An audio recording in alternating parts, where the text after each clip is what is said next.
Welcome back, Muses. I hope that everyone is having an amazing day. I'm having a tired Tuesday.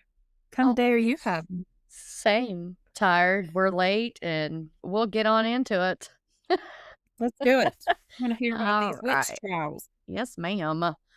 All right. So, in the last one, I just kind of touched on how things really got started, some of the first people, things like that.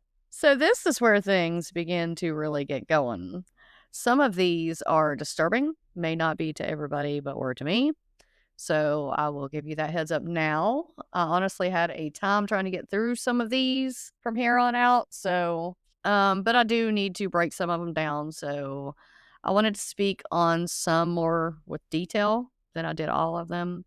So let's start with the first executions and the Connecticut Panic, which was from 1647 to 1661. 1647, Alcee or Alice Young, Windsor, Connecticut. She was executed by hanging.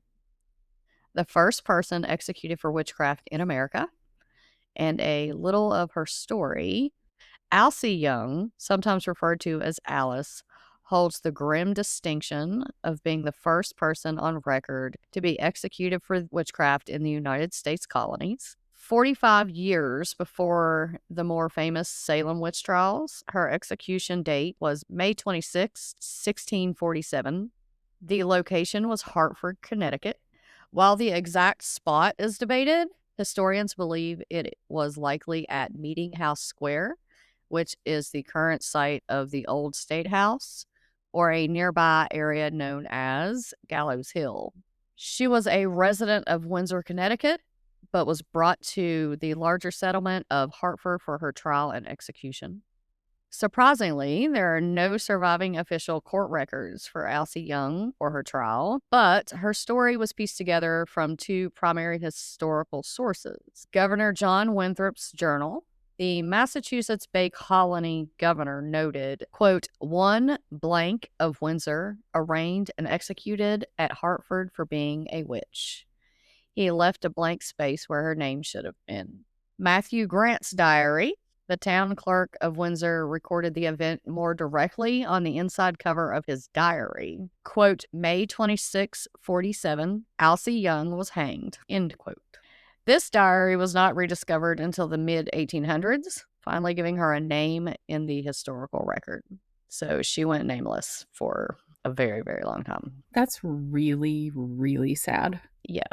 And being the very first one that they executed, you would think that they would have at least done that. Yeah. Yeah, but no. Very sad. I know.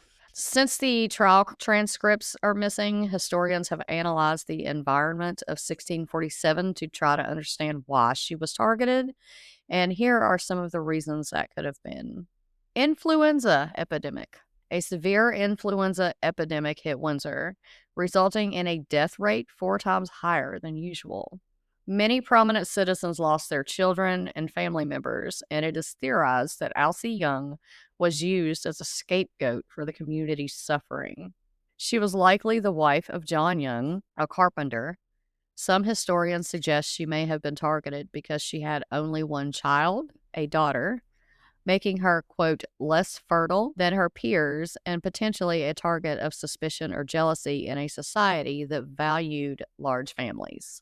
Her daughter, Alice Young Beeman, was also accused of witchcraft 30 years later in Springfield, Massachusetts, though she was not executed. The amount of time that these witch trials spanned blows my mind. I know. And that's what a lot of people they really don't know that. I mean, it's insanity. That 30 years later, I was like, my God, they're still doing it. Right. Yeah. It's crazy. Her exoneration. After centuries of being a footnote in history, Alcee Young has been officially cleared of her, quote, crimes. In 2017, the Windsor Town Council passed a symbolic resolution exonerating her. In 2023, Connecticut lawmakers passed a resolution officially proclaiming the innocence of those convicted of witchcraft in the colonial era, including Alcee Young. So that is the first execution. What are your thoughts on the exoneration? I'm very happy that they're doing it, Mm-hmm. but I mean, at what cost? Right. Yeah, it's cool that they're doing it. It really is. They are trying They've to done right or wrong. so much work to get all this stuff done, which is Mm-hmm. awesome. It doesn't bring these people back. So, No, it doesn't. I mean, it's like we execute people today and then can later find out that they 100% weren't even possibly who did Yeah. it. So people spend years and years in prison, and then DNA Yes. frees them. So it is what it is, I guess. So next we have Mary Johnson in 1648 in Wethersfield, Connecticut. She was executed by hanging. She confessed under duress to, quote, familiarity with the devil. 1648, Margaret Jones of Charlestown, Massachusetts, executed by hanging. A physician and midwife accused because her medicines were, quote, too effective or, quote, suspicious. Yeah. I have things to say about that, but I'm not because I do every episode.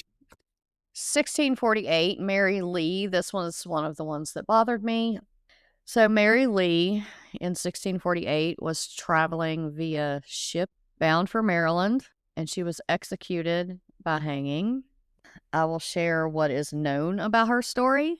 I couldn't find any pictures or anything for her, but she was hanged by the crew of the ship on Okay, the that was going to be a Charity. question. Yeah, on the ship. She was on the Charity of London en route to Maryland. No trial was held. And here is some more about how this went down. Mary Lee was an elderly woman, possibly an indentured servant, traveling as a passenger aboard the ship Charity of London, as I said, bound for Maryland. During the crossing, the ship was plagued with persistent violent storms and became increasingly leaky.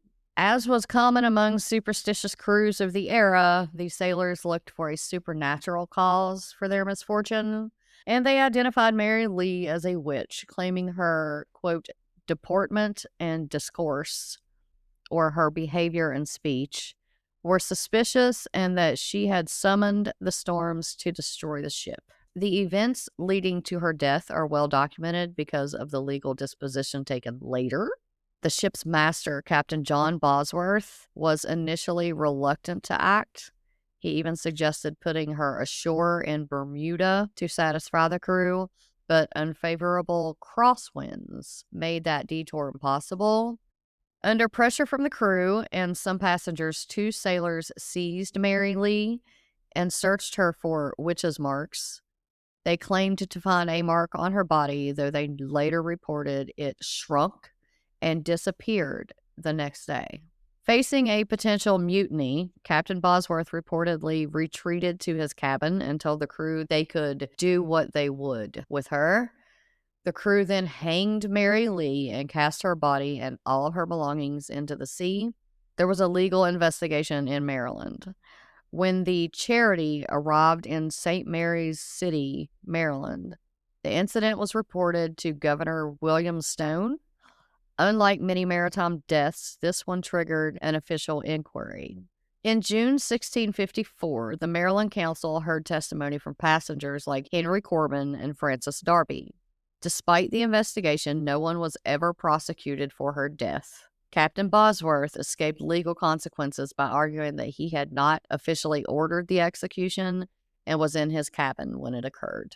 Mary Lee was often recognized as the first person associated with Maryland to be executed for witchcraft, though, like Catherine Grady, her death took place on the high seas, which we'll hear about her later, rather than on colonial soil. In 2024-2025, her case has seen renewed interest as part of a legislative effort in Maryland to formally exonerate those accused of witchcraft during the colonial period. 1650, Alice Lake of Dorchester, Massachusetts. She was executed by hanging, accused after she claimed to see the ghost of her dead child. 1651, Goodwife Bassett from Fairfield, Connecticut, executed by hanging. She confessed under torture. 1651, John Carrington from Wethersfield, Connecticut, executed by hanging. His wife in 1651 also, Joan Carrington, was also executed by hanging. 1653, Goodwife Knapp, Fairfield, Connecticut, executed by hanging. She was harassed at the gallows by officials trying to get her to name others. 1654, Lydia Gilbert from Windsor, Connecticut, executed by hanging, accused of causing a gun to misfire and kill a man via witchcraft. 1654, Catherine Grady. She was at sea, bound for Virginia, and executed on the ship by hanging. She was hanged, however, by the ship captain during a storm near Virginia. The story of Catherine Grady is a notable and tragic instance of shipboard witchcraft executions during the 17th century.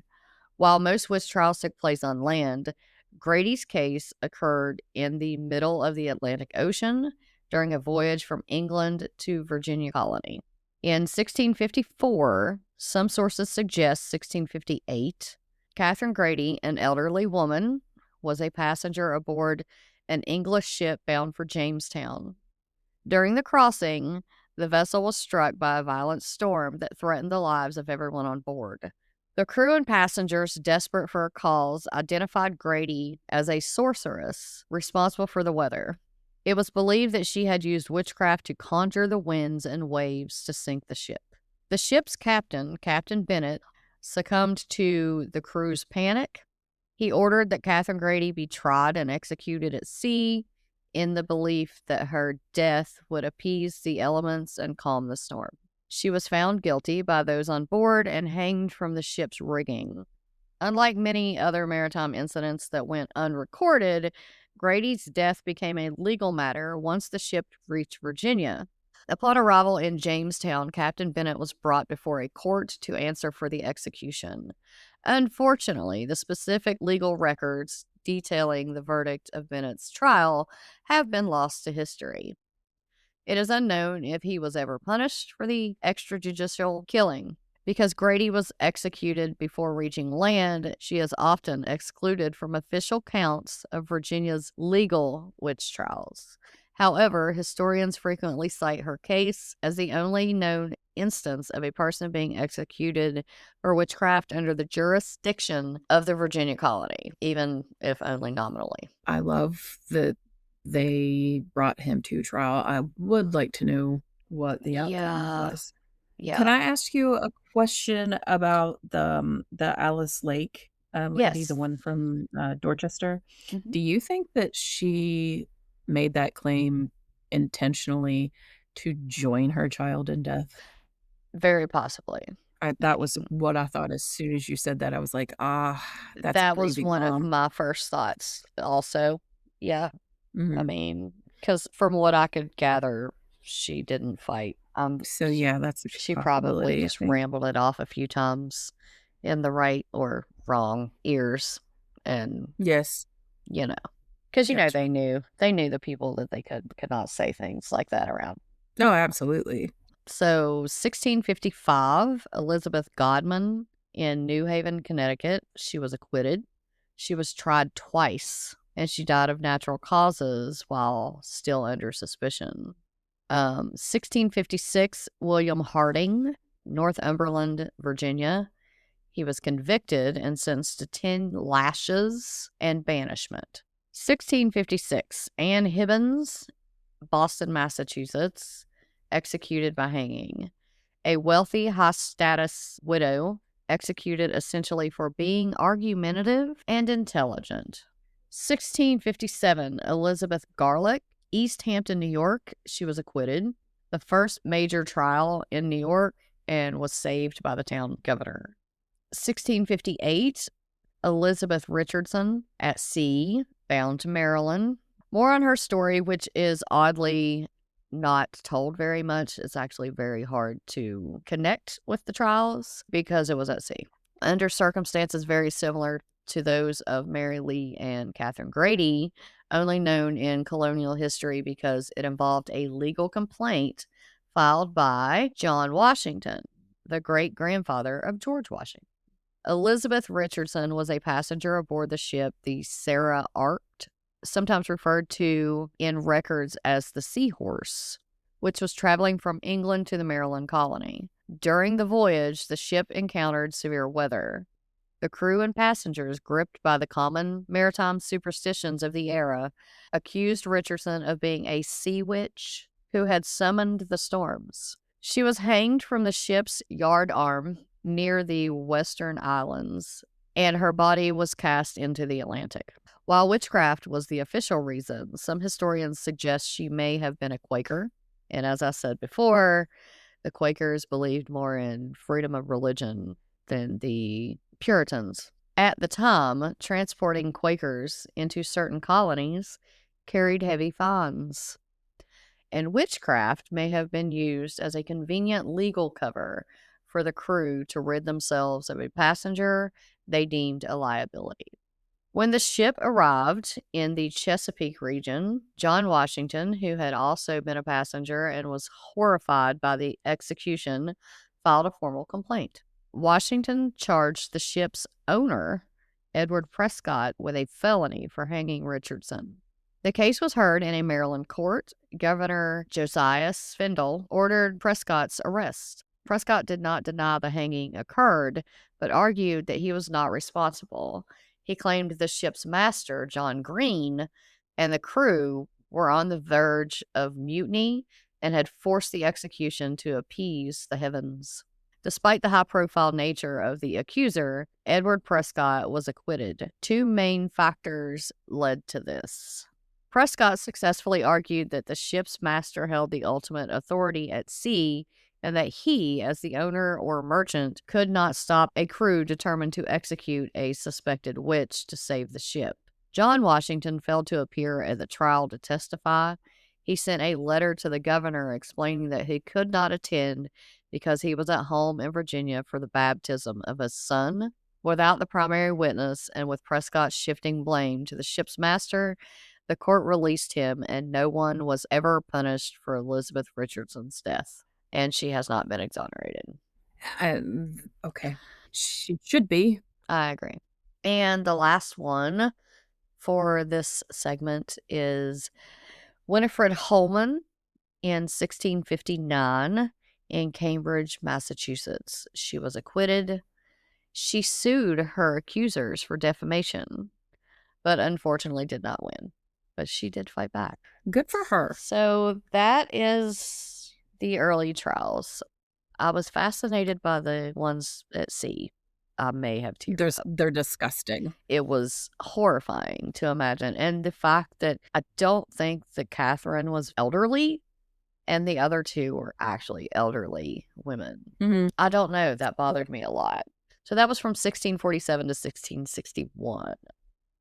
These are wild. They really are.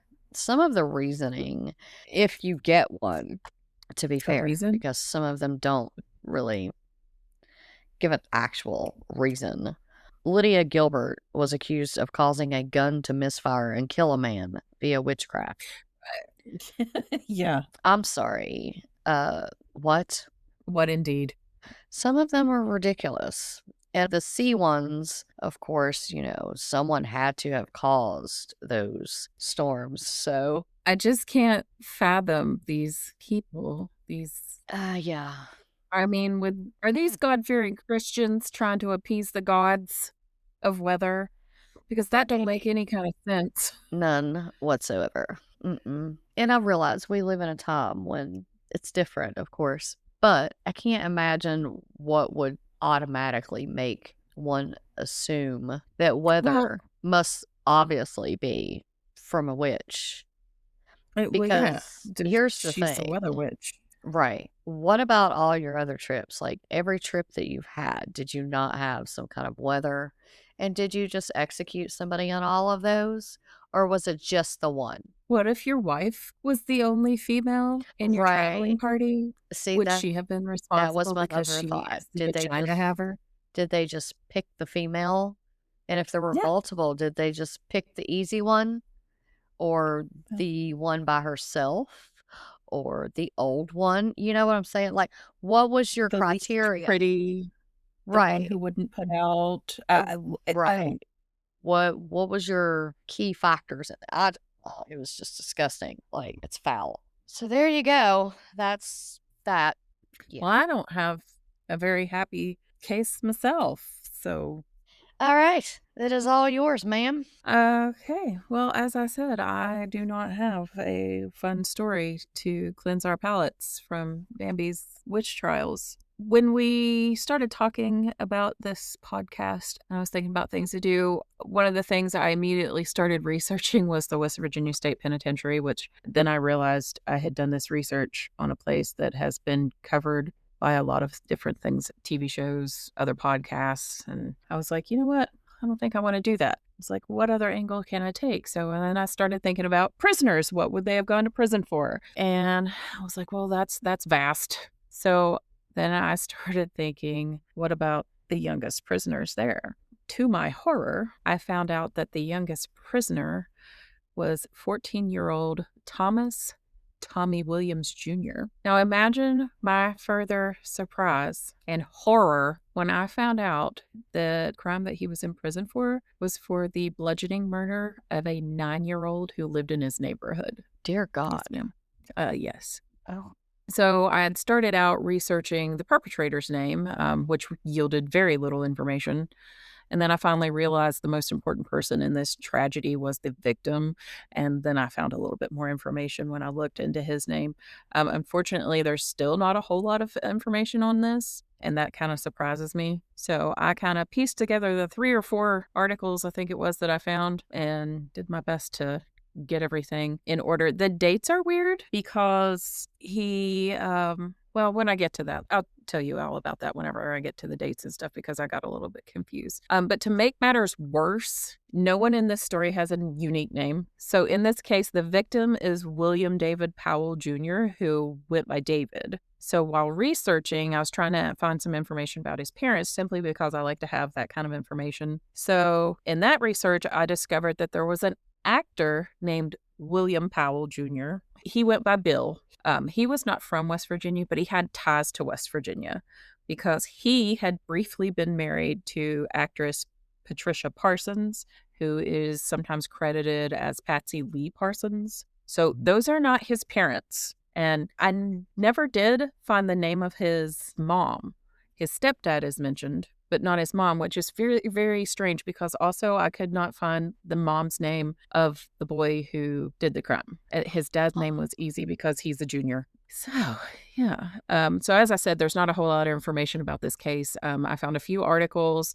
Only one of them gave any sort of detail, and I found that on Find a Grave, which gave credit to Nuggets O History on Facebook. And that post led me to a page called Infamous True Crimes of the Fabulous 1950s. And I did have some interactions with one of the admins on that page just through the comments because I did find one of the articles there. And he was super nice. So if Michael Quebec is listening from that page, thank you.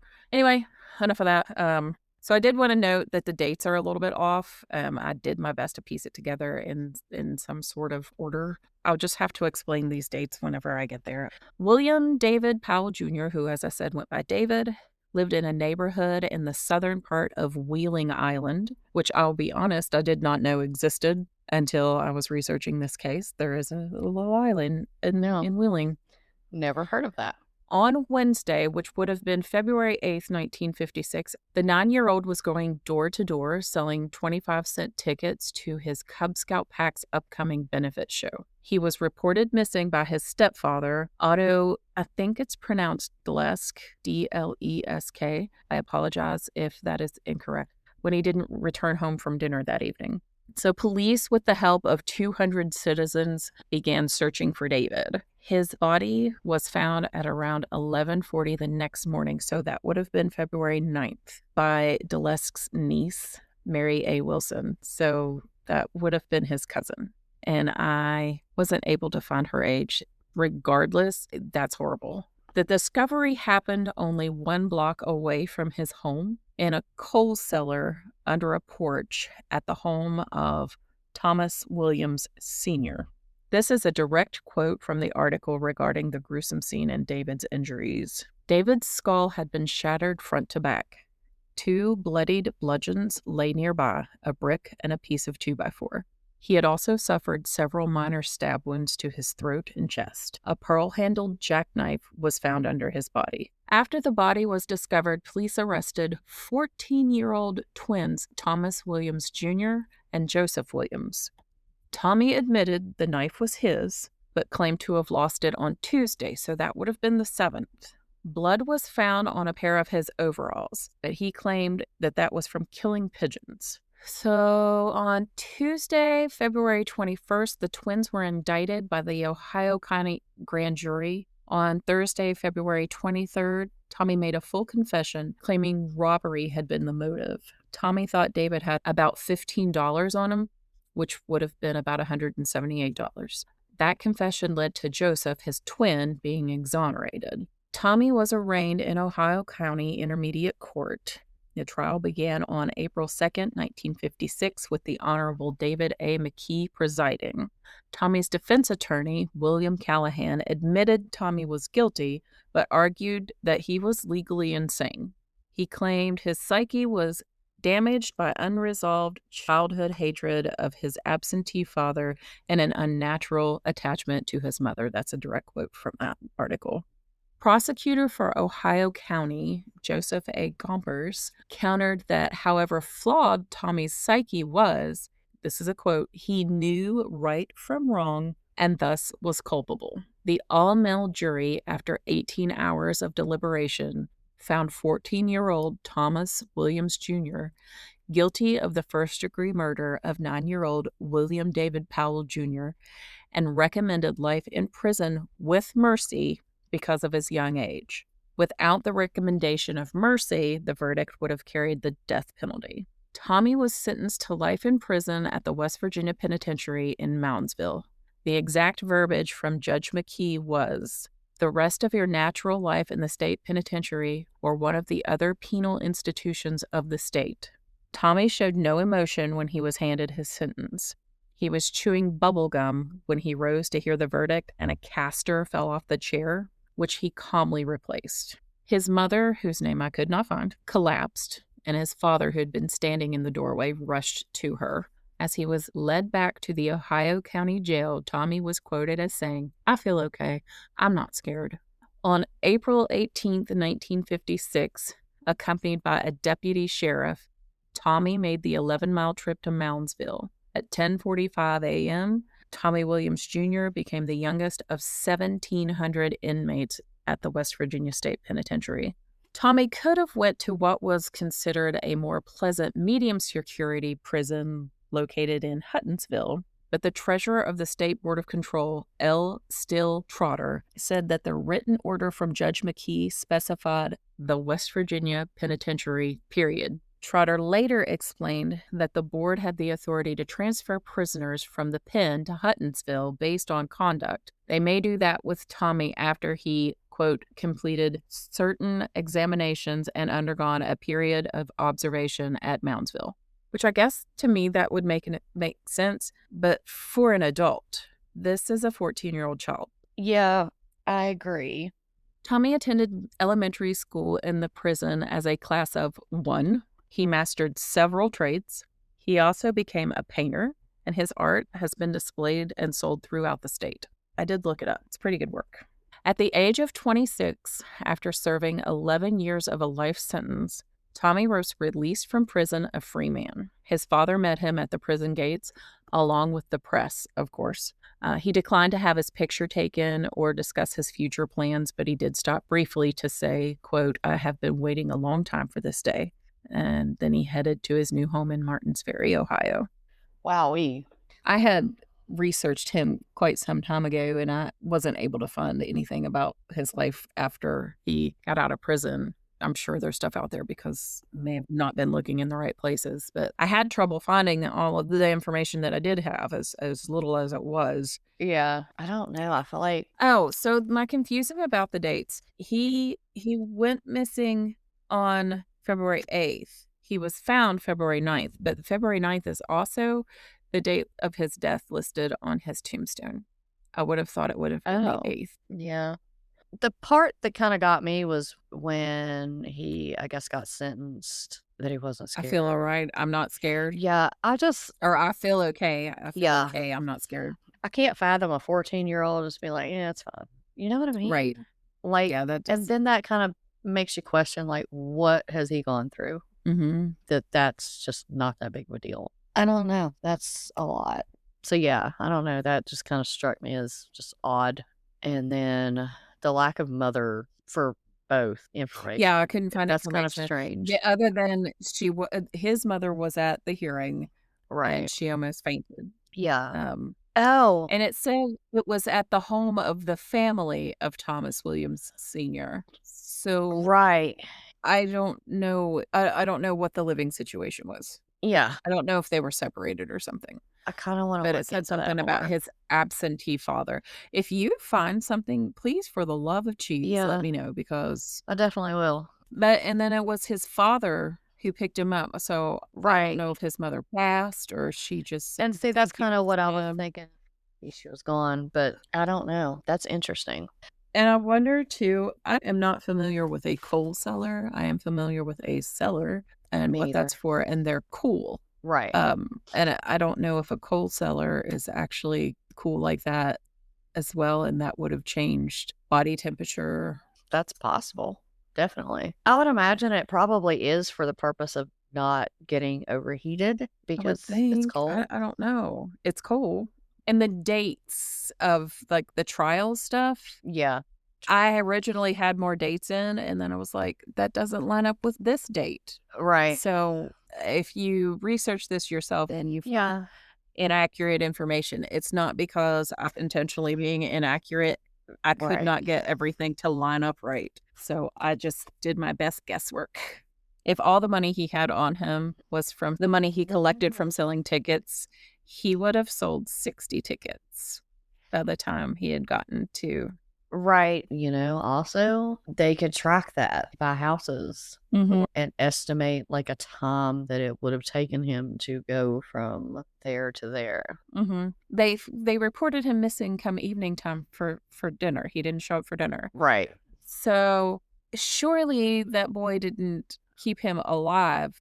I just wondered how they determined, because the article said he The had gone discovery Wednesday. happened only 1 block away from his home. So it's just a Okay. block away. But if he sold 60 tickets. Well, that was how much money the boy thought, that Tommy thought he had on him. Oh, 60 that's true. It does not specify. does it? $15. Correct. Okay. Well, so if it's just a Yeah. block away, that he couldn't have that Unless far then. he had gone circled and the other way around. or even went completely off somewhere, you know what I mean? And was lured back. There's so many possibilities there. Okay. Well, tell me about the rest of your people. So I'm excited. this is pretty short, but it's pretty interesting. I'm going to read some of the last words of those who were executed during the U.S. trials. And I found some of them to be pretty profound, and some of them were just kind of funny-ish. Okay. So we are going to start with Giles Corey, who, if you And I remember, know his wonderful and glorious. yeah, I think everybody knows his, but like he is perhaps one of the most famous for his final words. Like I said, most people have heard it because he refused to enter a plea which protected his family's rights to inherit his land. So that's the reasoning behind it. He was subjected to being crushed by stones, and his last words were simply "more weight." So every time the sheriff asked him to plead guilty or not guilty so the trial could proceed, he simply responded by asking for more weight to hasten his death and maintain his silence. And that is glorious. And he did it specifically so that his family could inherit his land. Good for him. I agree. I love it. So then we have Sarah Good. Sarah was a destitute woman who showed no fear to the court whatsoever. As she stood on the gallows, Reverend Nicholas Noyes urged her to confess, calling her a witch. And her last words were, "You are a liar. I am no more a witch than you are a wizard. And if you take my life away, God will give you blood to drink. This is considered one of the most chilling moments in the trials because 25 years later, Reverend Noyce actually died of a hemorrhage, literally choking on his own blood. What? Yeah. I think that's one of my favorites because yes. girl told him. Well, Yeah. perhaps by damning her, he created the witchery and she cursed him. Yeah. That's his own fault. It really is. Yeah. So then we have the Reverend George Burroughs. Burroughs was the minister of Salem. A popular belief at the time was that a witch could not recite the Lord's Prayer without stumbling or making a mistake. His last words were actually the Lord's Prayer, which he recited perfectly from the gallows. The crowd was so moved by his flawless recitation that they nearly rioted to stop the execution. However, the influential minister Cotton Mather, that's another one that we'll put with Kramer, convinced the crowd that the devil could transform himself into an angel of light, and the hanging proceeded. Well, of course, because rules for thee, but not for me. Yes. All right, so next we have Mary Easty, which is the sister to Rebecca Nurse, who was also executed. She was known for her grace, and her final words weren't a curse, but a petition to the court, which were spoken, I petition your honors not for my own life, for I know I must die, but no more innocent blood be shed. She accepted her fate, but used her final moments to try and wake the judges up to the fact that they were killing innocent people. Good for her. I know. That's really sad. That one made me sad. That is. Yeah. Then we have Martha Corey, was a respected member of the church, which made her accusation particularly shocking. She maintained her religious dignity until the very end. Her final words were, I am an innocent person. I never had to do with witchcraft since I was born. I am a gospel woman. And she spent her final moments in prayer, even as the afflicted girls in the crowd claimed to see her spirit tormenting them on the gallows. And I will have more random trial info next week. Was she related to Giles? Yes. Was that his wife? Yes. Next week's, I know I have more random facts. I think I meant to put some of those in this one. My missing moment, this is a very quick one. It's a recent one. Rosemary Reel is a 17-year-old female. She has been missing from the small town of Rupert, West Virginia in Greenbrier County since Thursday, December 4th, 2025. She is described as a white female with brown hair and brown eyes.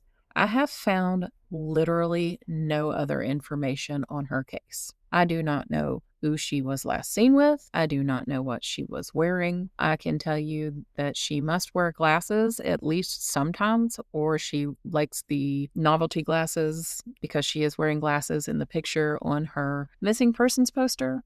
If you have any other information that we can put out on her case, let us know through an email. However, again, I don't know what she was wearing. I don't know where she was last seen. I don't know who she was last seen with or who was the person last to have seen her. I don't know if she has a vehicle. I don't know if she left in that vehicle. I don't know why this information isn't available. Should you have any information, please call the Greenbrier County Sheriff's Office if you have any tips or information. It's 304-647-7911. And please just share the information and her missing persons poster whenever you see that. If you can just click share on your social medias, that's one of the best ways to get the word around. Something else that I want to say, and this is because of another case that I had looked into and the person had been found and there were all these things being said about that case and everything, but it has nothing to do with this case in particular. A missing person is a missing person, regardless of the circumstances. Somebody has not seen or heard from someone and has no information on them and they are worried. Okay, they're a missing person. If you are a person who is missing on purpose, please reach out to someone that you can trust. There has got to be someone out there. Let them know that you're alive. If you don't have someone that you can trust, you can contact a local police department directly. Now, if that's the case, you are going to have to provide some sort of identification to prove that you're the person who's been reported missing. But you need to state that you are safe and do not want contact. You can request removal from any involved missing person databases. If you're escaping a toxic family, person, or situation, let the authorities know. There are always ways you can be kept safe away from all these situations. I only say this, one, because you have the right to be free from any bad situation. And two, that's going to stop unnecessary searches and expending of resources. I've been following a case. It was very brief. It was a pregnant girl, or younger. I was following that too. She did let And people know you that she was did. safe. Yeah, Yes. thankfully. Yes. So, yeah, I mean, and that's the first thing I thought when you started reading this. I was like, I should bring that up because, I mean, there was a lot of people like sharing that. And like I said, she's Yes. pregnant. She was another one. And that was good. I'm glad that she went to somebody so that they would know. Yes. And then the guy, That was missing from up this way. yeah, and his car was Appalachia. found in Kentucky, and That was the one that all the people were saying right, all the things about. yeah, And I it was a understand if lot, he wanted out of whatever situation he was in, that's his business. right, But regardless, people were still missing him. yeah, People didn't know where he was if he yeah. was sick. That's why I highly encourage people. Listen, disappear by all means. If you need to do that, or that's just what you want to do, you do that. But please, please let someone. I don't care if it's just a trusted family member, a friend, somebody know that you're okay and that you've chosen to do so. Because, Correct. there's still going to be somebody. Even if you think that nobody gives a shit where you went, there's going to be somebody. And if it's And not if someone somebody that you even know, people like ourselves, like I get all caught up in some of those. Like it breaks Yeah. my heart knowing that somebody's just gone. So, yeah, I mean, if nothing else, complete strangers all over the country will be looking for you in some way. So just Yes. try to let somebody know something. And I understand that people do have to disappear to Yeah. break free of situations. I understand that. There Right. has got to be someone. If you don't have someone you can trust, email us. Oh, absolutely. Yeah. You Yeah. know, to- And that's fine. I'll take it. Even if you have to go elsewhere and go to their authorities, because there are situations where Yes. I can 100% understand you don't want to go to your authorities where you live. Right. That's okay. Do that. Whatever you got to do. Right. Because, well, could be a situation where they're already informed of just one side of a story. Yeah. Which actually is kind of what And- happened with that girl. Yes. Because the boyfriend, fiance, whatever, allegedly said that she had become violent and, he hadn't heard from her since. And then, she disappeared for the exact opposite of that. So, and good for her. I am Yes. very, very happy to hear that she is okay and that she is away. One of the main reasons that I feel that that's very important, other than the obvious, nowadays, for whatever freaking reason, people are pulling a lot of these hoaxes. Don't be that asshole. You are wasting people's valuable time and And sometimes resources. resources that are expensive. Very. I mean, you've got several police departments searching for you when they could be looking for somebody that is actually fucking missing. Don't be that asshole. It's gross. Yes. I don't have time to figure out how to pretend kidnap myself. Like, what in the hell are y'all doing with your time? Right. I don't know. It's insane to me. Yes. And now listen, we understand that mental health is a thing. God, yeah, for sure. That doesn't exclude you from punishments. No, that doesn't either. Get help, and also, I mean, there's a difference. I don't know. I don't know. There are differences, and I understand that There are are. things that people do and say, and they don't, I guess, properly represent who they are as a person and all that and whatever. But like, Correct. also, still, with nothing happening to most of these people, more of these people are just going to keep doing it, or they're just going to do it because they're like, they never got anything for it. So whatever. You don't want to be the person they decide to make an example of. So just Right. don't do it. Well, yeah. And that's what I was going to say. They do just randomly pick them. Sometimes they'll do it. Sometimes they won't. But do you want to be that one?